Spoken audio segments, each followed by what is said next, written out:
Donc en quoi consiste ce projet? C'est un projet qui veut s'attaquer, si vous voulez, un petit peu en amont à la question de la violence et plus encore, par la même occasion, à la question de la radicalisation. Deux méthodes ont été choisies, disons, dans ce projet, je ne vais pas se disperser. La communauté de recherche de Mathieu Liebman, parce que c'est le dispositif le plus connu dans le monde et qui a quand même depuis les années 70, depuis 70, donc c'est en même temps, si vous voulez, bon, c'est 45 ans. Hein, bon. Donc il y a déjà une pratique, une longue pratique, si vous voulez, de la communauté de recherche philosophique, la CRP. Et puis ensuite en France, c'est la DVDP, c'est-à-dire le dispositif que j'ai mis en place avec Alain Delsol et Sylvain Connac. Alors quel est l'objectif? L'objectif, c'est d'essayer de travailler sur les opinions donc, des élèves pour les déplacer dans dans leur adhésion de certitude par rapport à ce qu'ils croient. C'est ça la démarche philosophique. Une démarche philosophique, c'est celle qui a la capacité de remettre en question ses propres opinions, ses propres affirmations. C'est celle qui instaure un doute, une déstabilisation par rapport aux évidences. Et la philosophie est une discipline qui commence avec l'étonnement, comme dit Aristote, et qui poursuit par le doute méthodiques, systématiques, disons, de Descartes. Et dans ce projet, nous voulons beaucoup travailler aussi sur les degrés d'adhésion à une croyance. Et là, on passe, si vous voulez, dans la reconsidération, finalement, de ses propres opinions.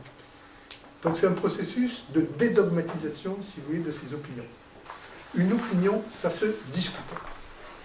Et dès que je suis prêt à discuter avec quelqu'un, si un certain nombre de conditions sont réunies, à ce moment-là, je vais avoir des bénéfices absolument considérables puisque je vais enrichir ma pensée.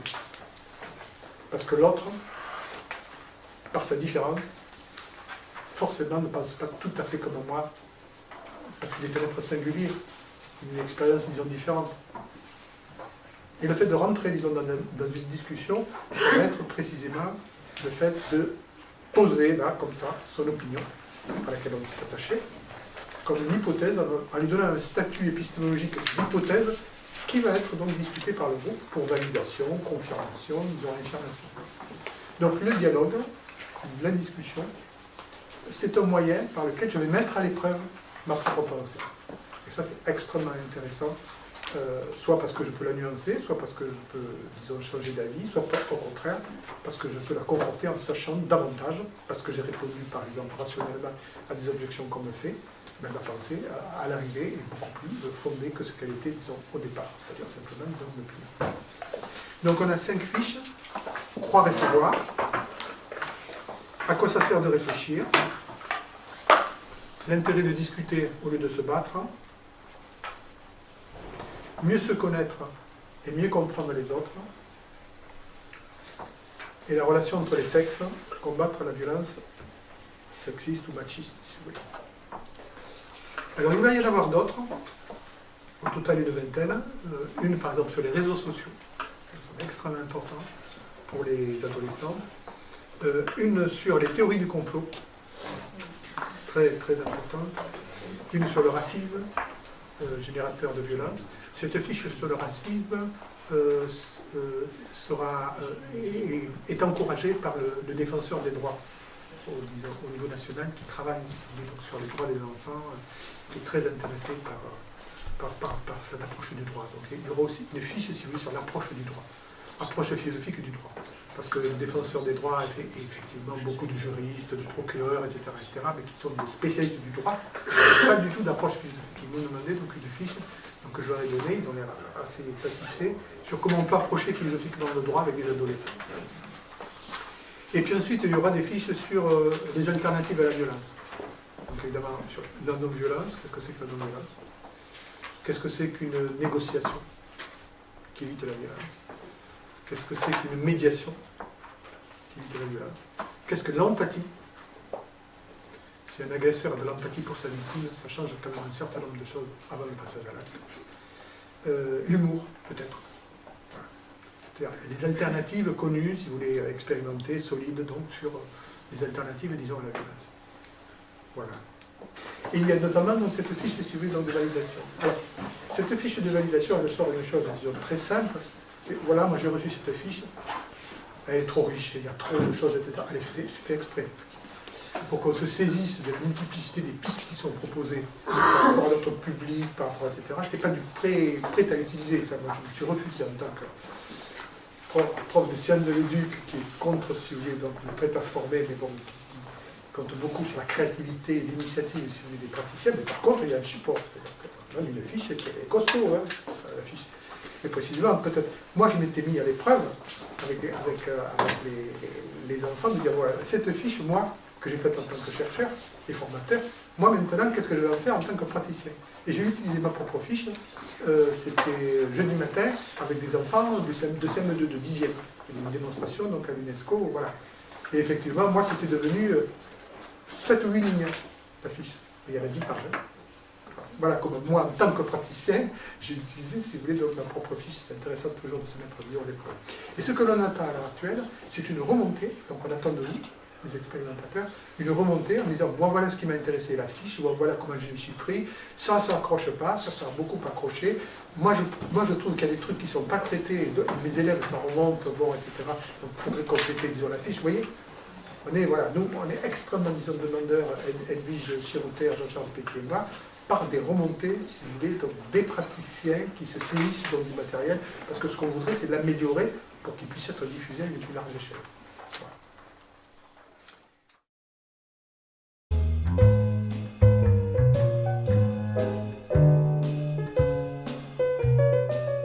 Ce projet, s'il nous réunit aujourd'hui, c'est parce qu'il comporte un enjeu important pour nous, un enjeu qui est double. Il est double parce que le contexte en fait un enjeu double. Il s'agit effectivement de permettre de faire monter le niveau de la réflexion des jeunes pour leur éviter d'être séduits par d'autres types de philosophies qui n'en sont pas, pour éviter en un mot la radicalisation de ces jeunes, pour éviter qu'ils soient subjugués par des discours qui se présentent comme les seuls à leur offrir une possibilité d'exister. Et ça, je pense que l'école a une part de travail à faire pour ça. Et puis, le deuxième enjeu, là celui-là il n'est pas contre, il est pour développer considérablement l'intelligence, la pensée complexe, la pensée collective, et du coup avoir les répercussions attendues sur le vivre ensemble intelligemment, c'est-à-dire en étant capable de comprendre l'autre. Voilà. Donc il y a formation de personnes que vous êtes et qui vont devenir des personnes ressources pour leurs établissements. D'accord? Donc un premier étage de la fusée, vous et votre établissement. Deuxième étage.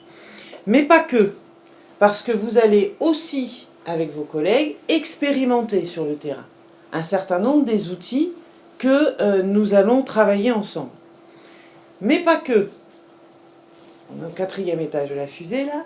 Vous allez également avoir une analyse réflexive et critique sur les outils en question. C'est-à-dire qu'on va vous demander d'être les co-constructeurs de la suite de ces outils de base. Ceux menés à la fois ici et au Québec. Donc, on est vraiment dans cette démarche. On forme, on fait, on distille, on réfléchit, on teste, on réfléchit, on analyse, etc. Et on enclenche un cercle vertueux d'intelligence collective.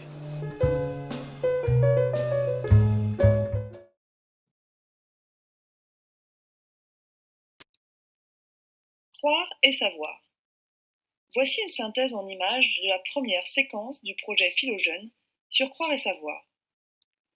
Ce projet m'a permis de pratiquer des discussions à visée démocratique et philosophique avec les 6e des classes coopératives du Collège La Madeleine au Mans.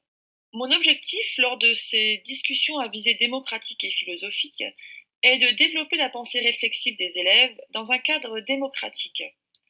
Ils peuvent ainsi apprendre à problématiser et comprendre la complexité du monde, apprendre à conceptualiser et également à argumenter. Ce que les Québécois appellent la communauté de recherche, c'est-à-dire tous les participants à la discussion, sont installés en cercle, ou si c'est en classe, en carré avec les tables, afin que tout le monde puisse se voir et ainsi mieux débattre. Nous pouvons ainsi commencer notre première discussion à visée démocratique et philosophique par la question « Qu'est-ce que croire ?» Après un temps d'échange et de discussion, les élèves ont ainsi pu définir croire comme étant penser sans être sûr, sans en avoir la preuve. Lors d'une deuxième séance, la semaine suivante, les élèves vont pouvoir travailler sur la notion de croyance. La question de départ de la discussion sera « Qu'est-ce qu'une croyance ?» Mais d'autres questions comme « Y a-t-il des croyances plus fortes que d'autres ? Pourquoi croit-on ce que l'on croit ?» aideront les élèves à réfléchir. À la suite de la discussion, les élèves ont ainsi décidé qu'il y avait une hiérarchie dans leurs croyances. D'abord, ce à quoi ils avaient cru, le Père Noël, la petite souris, mais à quoi ils ne croient plus aujourd'hui. Ensuite, les superstitions, les fantômes. Et enfin, les religions qui pour eux sont des croyances très fortes. Lors d'une troisième séance, nous travaillons sur la caverne de Platon à partir de l'album de Bruno Jay. Lors de cette séance, qui est probablement une des plus difficiles, les élèves peuvent dessiner sur le tableau, sur leur cahier de philosophie ou leur cahier d'essai, où nous pouvons aussi théâtraliser la scène afin de mieux comprendre l'allégorie. Sur ce dessin d'élève que vous découvrez, nous remarquons que pour les élèves, la lumière, c'est la connaissance, le savoir, et que pour y accéder, il faut parcourir un chemin difficile. Les élèves ont donc bien compris l'allégorie de la caverne. Dans une quatrième séance, après avoir offert la lecture du livre La force du berger, les élèves vont réfléchir à la différence qu'ils font entre « je crois en un Dieu » et « je sais que 2 plus 3 égale 5 ». Après un moment de réflexion, la discussion s'engage. Et enfin, les élèves vont pouvoir conclure qu'on peut croire très fort en un Dieu sans avoir de preuve de son existence. A contrario, un savoir mathématique, scientifique, a été prouvé. On en est sûr.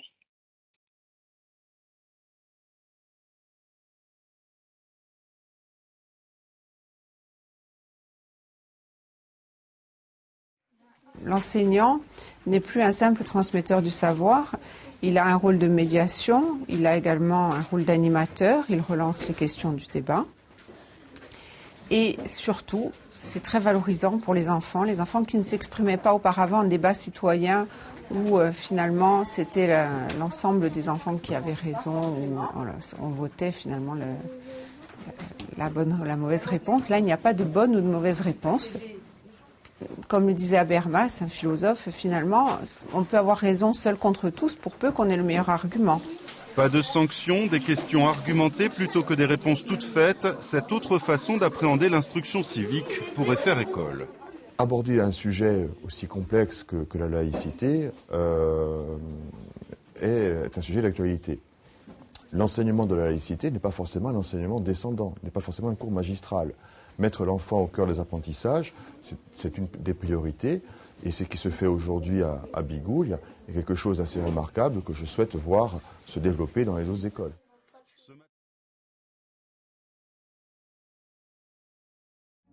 L'acte de philosophie exige le concours de nombreuses habiletés qui se développent par la pratique même. Pratiquée dans le cadre social d'une communauté de recherche, elle permet aussi de développer certaines attitudes ou dispositions allant du respect à l'écoute, en passant par la collaboration. En outre, peu à peu, chacun profite de la présence de l'autre, non seulement dans ce qu'il sait, mais aussi dans ses qualités de chercheur. Les habiletés philosophiques sont nombreuses. En philosophie pour les enfants, on en identifie 4 qui semblent être plus fondamentales. Communiquer, raisonner, rechercher, conceptualiser. L'habileté à communiquer, par exemple, prendre la parole, s'exprimer, interpréter. L'habileté à raisonner, par exemple, déduire, induire, faire des analogies. L'habilité à rechercher, par exemple, poser des questions, formuler des hypothèses, trouver des contre-exemples. L'habilité à conceptualiser, par exemple, définir, distinguer, généraliser. Toutes ces habiletés sont importantes pour le plein développement de l'enfant, tant pour ce qu'il est dans son enfance que pour ce qu'il sera dans sa vie adulte. Il existe un lien étroit entre le jugement et le raisonnement. Il serait bien difficile d'imaginer une personne capable de bon jugement si elle n'a pas développé les outils du raisonnement qui lui sont associés. Raisonner est une activité aux multiples contours. Retenons d'abord qu'elle intervient là où on cherche des raisons. Dès l'instant où l'on pose la question « pourquoi ?» et qu'une personne tente de répondre à cette question, elle engage son activité de raisonnement. Raisonner, c'est passer d'une vérité à l'autre en ayant le souci de préserver ce qu'on estime vrai. Et par préserver, je veux dire la conserver et ne pas la gonfler par plus qu'elle ne peut supporter. Raisonner, c'est mettre de l'ordre dans nos idées, faire que certaines choses arrivent avant, d'autres après. Raisonner, c'est argumenter, c'est soutenir une position, la défendre. Raisonner, c'est faire des hypothèses, c'est reconnaître des contradictions. Et pour y arriver, on pourra mettre en œuvre une panoplie d'activités mentales. Grouper, classifier, employer des critères, découvrir les ambiguïtés, distinguer, juger, relier. La liste est longue. Elle est d'autant plus longue qu'elle se réalise dans un cadre communautaire où chacun, par son originalité, vient enrichir la diversité des actes de la pensée associés à la pratique du raisonnement. Certes, on pense tous assez bien, mais il arrive parfois qu'un apprentissage de la logique puisse être fort utile, surtout si les problèmes sont complexes.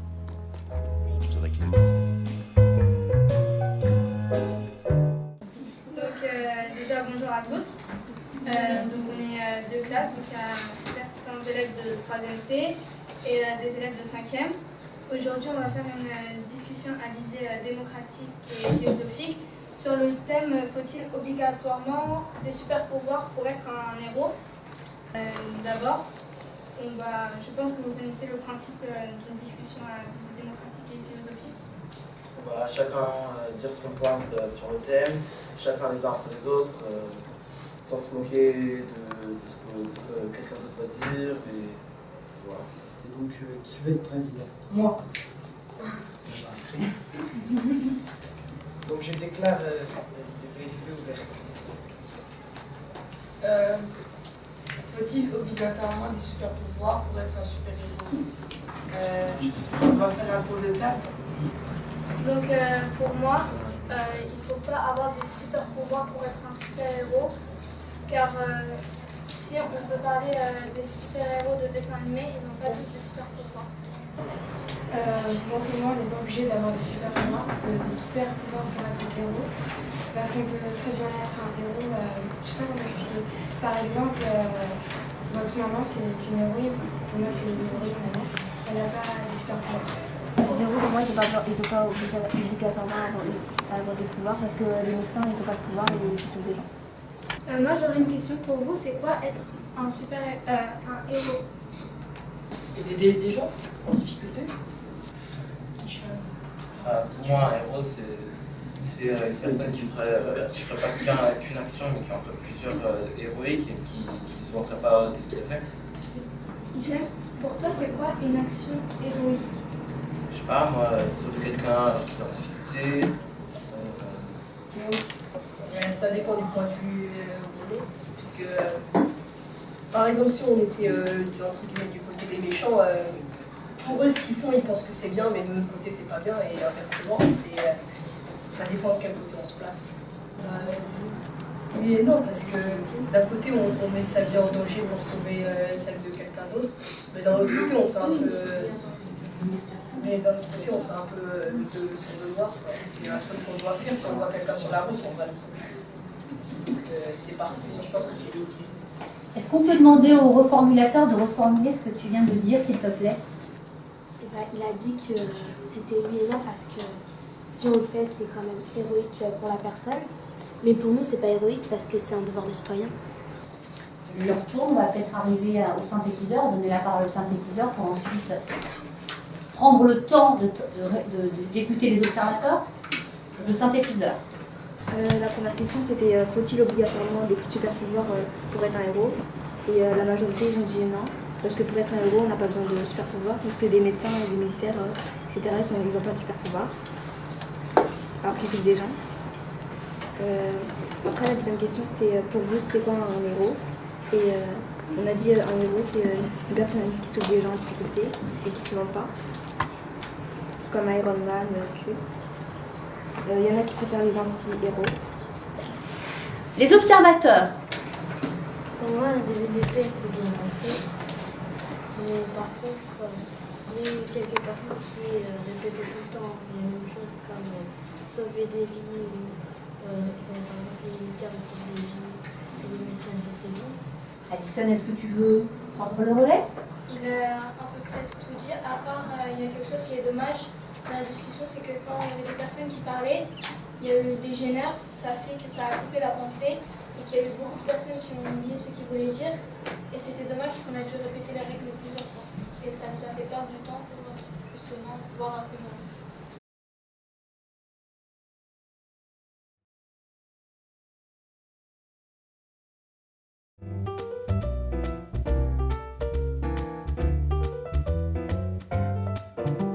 Ce matin, communauté de recherche philosophique.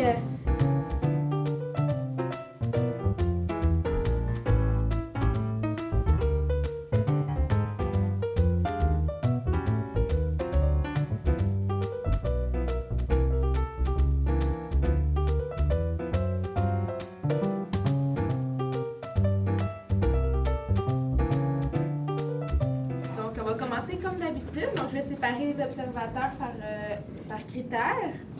Donc on va commencer avec William et Mike avec critères numéro 1 et 2. Donc numéro 1, dépasser l'opinion en apportant des raisons parce que. Et puis numéro 2, à évaluer les raisons apportées, je suis d'accord ou pas d'accord parce que. Est-ce que pour ça, ça va? Critères 7 et 8. Nour, Mélodie et puis Alethia. Donc, critère 7, à identifier les conséquences de ce qui est dit. Ceci arrive si, ceci arrive quand.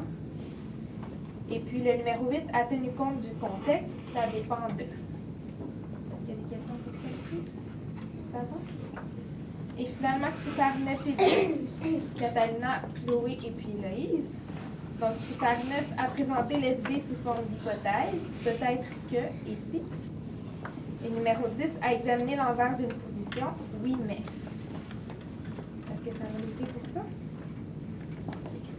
Je vais tout de suite demander un ou une volontaire pour la synthèse. Est-ce qu'il y a quelqu'un qui aimerait faire la synthèse au milieu environ de notre discussion? Sinon, je vais la choisir. Catalina? Excellent. Donc, est-ce que peut-être tu pourrais noter en arrière ici? Des feuilles. OK, on va donner des feuilles. Puis je vais tout de suite aussi demander un volontaire pour les tours de parole. Est-ce qu'il y a quelqu'un qui aimerait le faire? Jeanne? OK. On va donner aussi une feuille pour écrire les noms pour être sûr de prendre le temps. Merci. Oh. Est-ce que quelqu'un pourrait me rappeler les règles du dialogue aujourd'hui? Oui, mais le jeu parle au jeu. Parle au jeu. Est-ce qu'il y a autre chose? Gabrielle. Je respecte les tours de parole. Respecter les tours de parole. Donc, on ne parle pas quand c'est pas son tour. Marco? J'écoute la personne qui parle. Excellent. Mathilde? Je prends les idées des autres au sérieux. Parfait. Ismaël? Je donne mon opinion sans porter de jugement. Donc, on accepte, on est connu envers tout le monde. Excellent.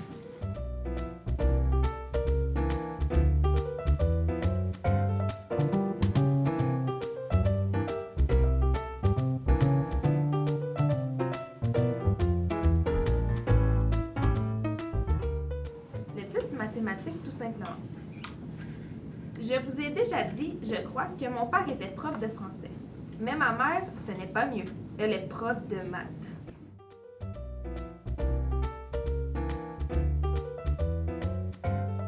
C'est bon. Alors, on a une banque de questions, mais vous êtes très habile pour en formuler vous-même. Alors, le texte, les questions de spaghetti, boulettes et tout ça, ça vous interpelle de quelle façon? Oui. Quelles seraient les questions pour lesquelles on pourrait philosopher? Je vais les écrire au tableau, puis comme d'habitude, on va voter. OK, Nadar, formule-moi ça. Faut-il avoir une certaine qualité pour comprendre les mathématiques? Ouais. Y a-t-il seulement les mathématiques dans la vie? C'est ça. Oui. Paloma? Pourquoi l'empêche-t-il de manger sans faire un calcul? OK, sans faire un calcul, mais ça, est-ce que tu trouves que c'est philosophique ou c'est plutôt par rapport au texte? Par rapport au texte. Par rapport au texte, on essaye vraiment de trouver des questions qui sont plus philosophiques. On va peut-être prendre une ou deux dernières questions. Donc, je vais relire les questions. Après ça, on va passer au vote. Donc, la première question, c'était pourquoi un parent veut-il que son enfant soit un génie? Deuxième question, pourquoi les parents veulent que leurs enfants suivent leurs traces? Troisième, pourquoi les parents choisissent pour leur enfant pour leur avenir? Est-ce qu'il y a des questions sur les questions avant de voter? Que tout le monde les comprend bien. Ça va, tu fais un choix dans ta tête. Ensuite, tu caches tes yeux. On va voter, je vais les lire une par une. Puis tu votes autant que tu le désires.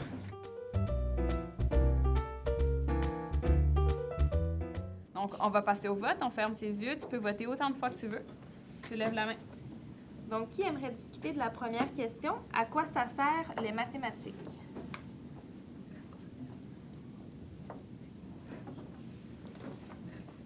Merci. On va revoter les deux questions les plus populaires. Donc, la première question, ça va être... donc, je vais en donner deux. Tu peux voter pour une ou pour l'autre ou pour les deux. Tu lèves la main très haute, s'il vous plaît. Ferme tes yeux. Donc, pourquoi les parents veulent que leurs enfants suivent leurs traces? Lève la main qu'on la voit bien, s'il te plaît.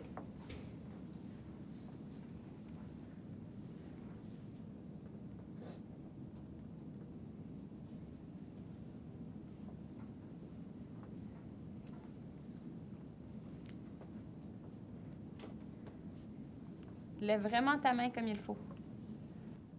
Parfait, tu peux descendre ta main. Alors, la question qui a été retenue pour la discussion est « Pourquoi les parents veulent que leurs enfants suivent leurs traces? »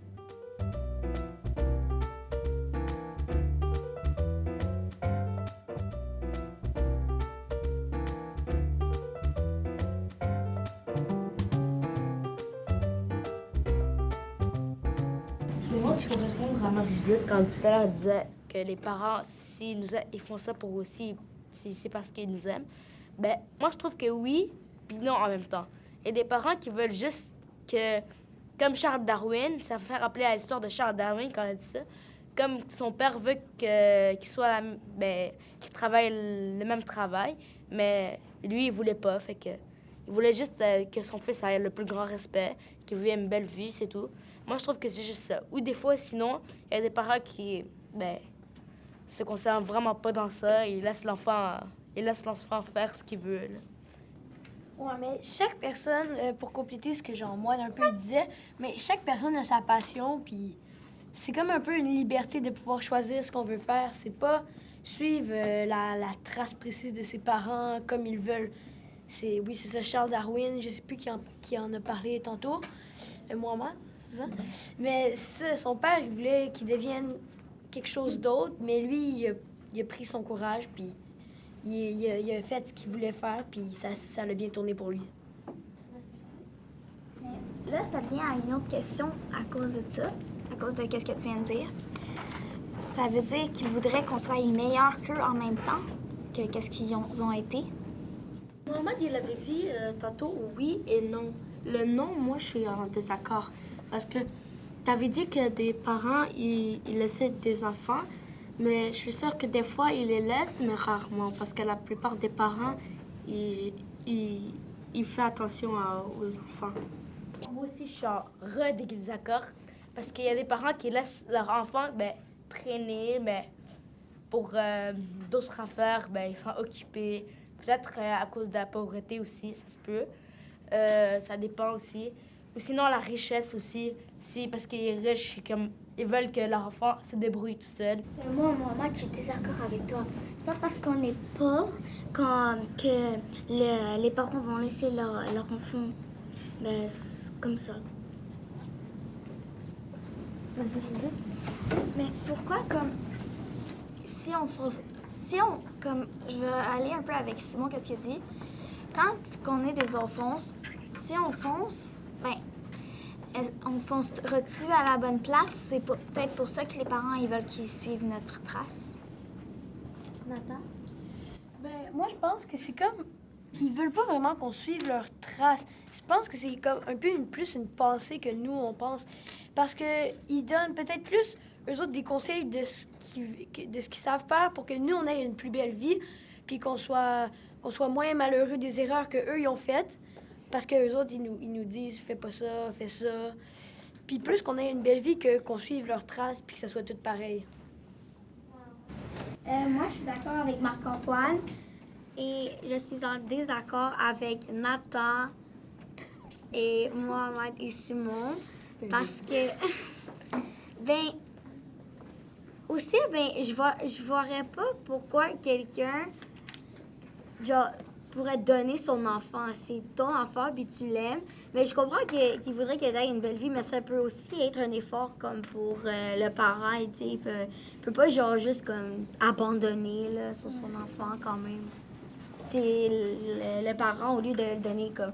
Je sais que comme il peut le donner à son nom, mais tu sais, comme faire un effort puis essayer de donner une meilleure vie pour comme qu'ils restent ensemble, puis comme une famille normale.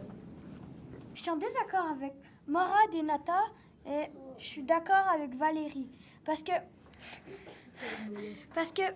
même si tu le vends à une personne que tu connais bien, l'enfant, il va tout le temps détester le père qui l'a vendu. C'est ton père, ton père, il te vend pour avoir une meilleure vie. Tu le sais, mais il t'a vendu. Moi, admettons, mon père, il me vend à ma grand-mère ou à mon grand-père ou à mon oncle, je vais jamais le pardonner parce que c'est quand il nous abandonne, il nous laisse, il nous vend.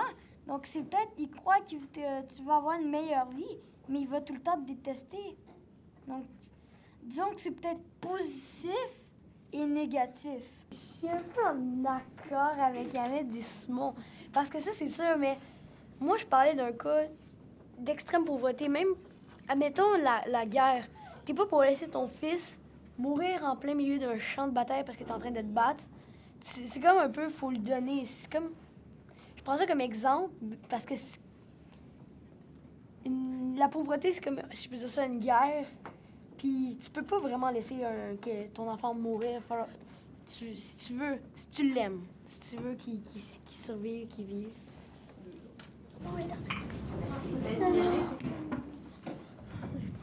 OK. Donc là, tu auras quelques minutes les observateurs pour discuter des critères.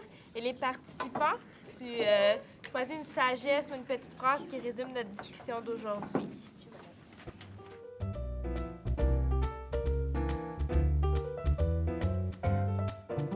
C'est beau, c'est ça, on pourrait parler. On va repartir, oui. C'était vraiment intéressant de vous entendre parler, tous. Bravo encore pour le respect qu'il y a entre les interventions. Vous faites beaucoup attention à « je suis d'accord »,« je suis en désaccord », puis vous expliquez pourquoi. C'est vraiment très bien, donc je vous félicite encore pour ça. On va terminer rapidement par la synthèse, puis un tour pour les critères, les observateurs. Donc, on va commencer par la synthèse. Oui. On a commencé avec la question. Mohamed et Nathan ont dit que les personnes peuvent aider, les personnes dans l'entourage peuvent aider. Mohamed a parlé la pauvreté laisse l'enfant libre de choisir et les riches, non, c'est plus... vraiment, ils vérifient. Morad il est en désaccord parce que l'argent ne change rien. En fait, l'enfant ne suit pas la trace des parents, mais les parents les dirigent sur le bon chemin. Là, on a commencé à parler de la pauvreté et d'abandonner les enfants. Ça. Très bien, merci Félix.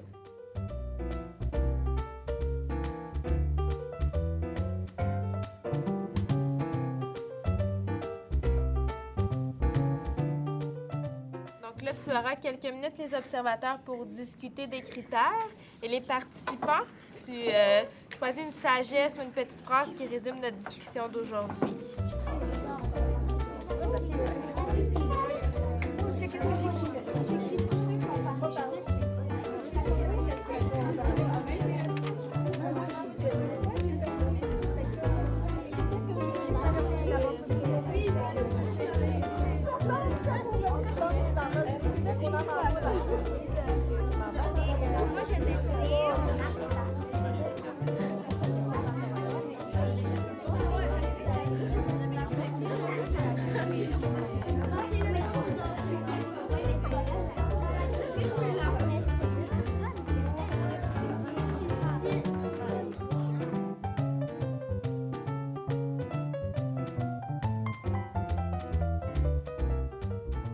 Donc, on va prendre le temps de faire le tour des critères. Donc, Méline et Flavie, numéro 1 et 2, s'il vous plaît.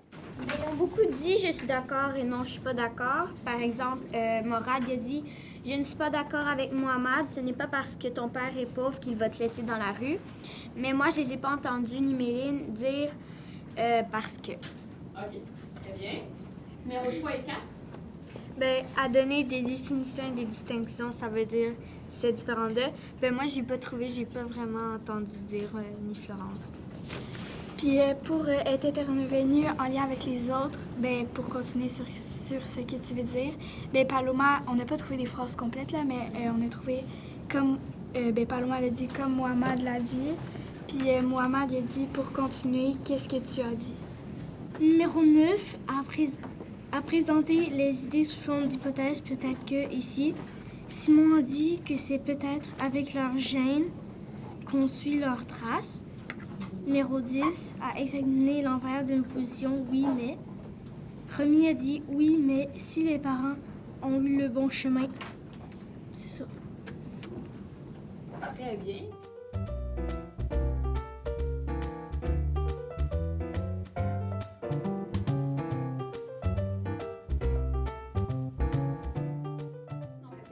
Propose une sagesse pour la discussion d'aujourd'hui. Ah. Oui, Romy? La pauvreté ne change pas la vie. La pauvreté ne change pas la vie. On n'aura jamais le même chemin que nos parents.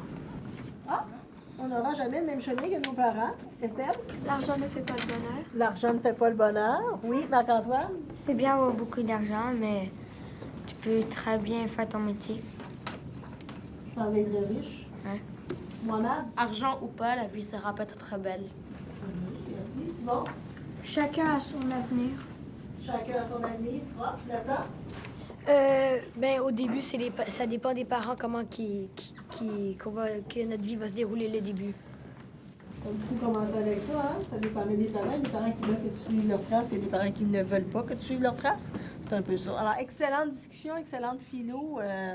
On est fiers de vous. Très fiers, oui. Vraiment. On peut s'applaudir. Sur ce, on peut s'applaudir.